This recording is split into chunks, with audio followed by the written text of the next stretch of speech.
we talk about Chinese food, perhaps one of the dishes that immediately comes to mind is the dumpling. It is something my mother always makes when I leave home and come back from college.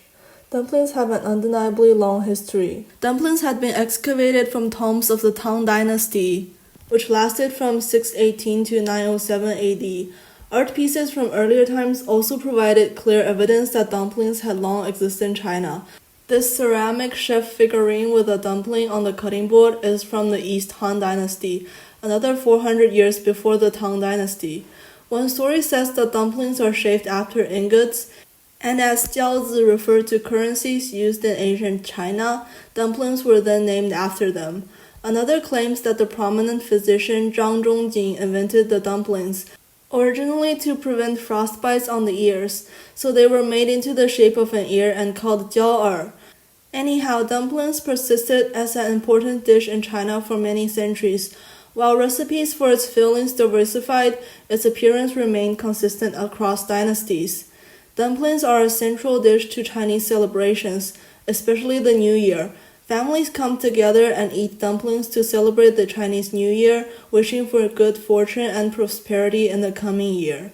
It was also eaten when family members left home. Dumplings signified hopes of reuniting again soon. The feudal monarchy officially came to an end in 1912, and the PRC was established in 1949, embarking on modernization. Despite all the changes, dumplings continue to be a dish that connects families and the Chinese people with their cultural heritages, especially in northern China. This is a photo from 1953 in which a family in Tianjin celebrates Chinese New Year, having dumplings.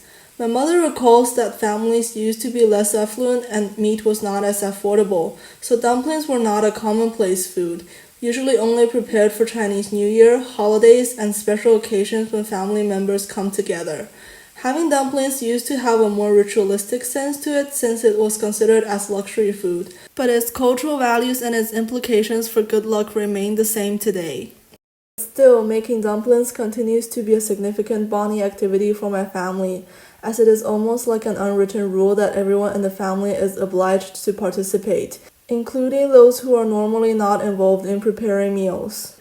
With technological advances, the modernization and industrialization of food preparation have created more varieties of dumplings and made them accessible in more ways. For example, dumpling restaurants and fast frozen products sold in supermarkets.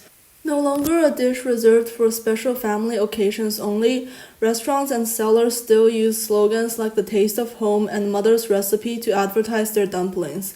Despite all the conveniences of going to the restaurant or buying a pack of fast frozen dumplings, people still overwhelmingly prefer to make them at home. Making the fillings and wrappers were tedious chores, and entire families would engage in the preparation. As family structures in China increasingly shifted from large extended families to nuclear families, people took advantage of semi-finished products like minced fillings and wrappers sold in supermarkets to adapt tradition to modern lifestyle.